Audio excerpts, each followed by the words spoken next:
Friends, இன்றைய தினம் நம்ம எந்த அதிகாரம் பார்க்க போறோம்? யோனா தீர்க்கதரிசியோட 4வது அதிகாரம், வசனங்கள் 1 முதல் 3 வரை. அதுல நான் முன்னாடி உள்ள ஸ்டோரி நமக்கு தெரியும். கர்த்தர் நினிவே நகரத்தை அவங்க மேல மனஸ்தாபப்பட்டு அவங்களுக்கு செய்யணும்னு நினைச்சிருந்த தீங்கை செய்யாமல் அவங்களுடைய தாழ்மையை பார்த்து தீங்கு செய்யாம அவங்கள ஏற்றுக்கிட்டாரு அப்படின்றது நமக்கு தெரியும்.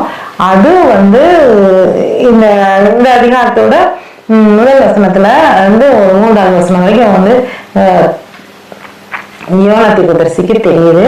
அவர் பயங்கர கோபம், அவருக்கு ரொம்ப व्यसனம், கவலை, கோபம் எல்லாமே இருக்குது.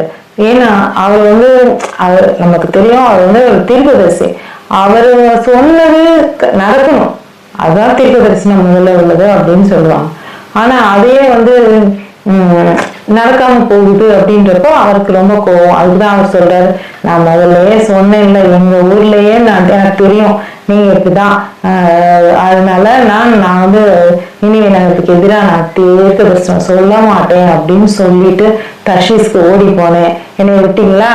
அதுவும் இல்லை, அங்க திருப்பி கூட்டிட்டு வந்தீங்க, தண்ணிகளை ஒழுக வச்சு தண்ணிக்குள்ள மீன் வாய்க்குள்ள போய் மீன் வாயில வெளியே திருப்பி இங்க இவங்க எதிராக தீர்க்க தரிசனம் சொல்லுன்னு சொன்னீங்க. 40 நாள்ல நீங்க அழிக்கப்படுவீங்கன்னு சொன்னீங்க. அதுக்கு உடனே மக்கள் ரொம்ப தாழ்மை அடைஞ்சவங்க நீங்க இது பண்ணிட்டீங்க. எனக்கு தெரியும். அந்த 2வது வசனத்துல அவர் ஒரு நல்ல ஸ்டேட்மெண்ட், அதாவது கர்த்தரை பத்தி சொல்றாரு. நீங்க மிகுந்த இரக்கம், நீடிய சாந்தம், தீங்குக்கு அஞ்சுகிறவருமாக, தீங்கு செய்யாம மக்களை காப்பாற்றக்கூடிய ஒரு தேவன் அப்படின்னு அவருடைய நல்ல பண்புகளை அந்த 2வது வசனத்துல அருமையா சொல்லியிருப்பாரு. அடுத்து நீங்க இதுதான் எனக்கு தெரியும், பாருங்க, சரி என்னை விடுங்க, நான் தீர்க்கதரிசின்ற பேரே எனக்கு வேண்டாம், என்னை விட்டுருங்க, நான் உயிரோட இருக்கதே வேஸ்ட், நான் போய் சாகுறேன் அப்படின்னு சொல்லி ரொம்ப வெக்ஸ் ஆகி மனசை ஸ்ட்ரெஸ் ஆகி அவர் சொல்றாரு இந்த 3 வசனத்துல. அடுத்து இதுக்கு கர்த்தரிடம் பதில் சொல்றாருன்றத நாளை பார்ப்போம். அல்லேலூயா.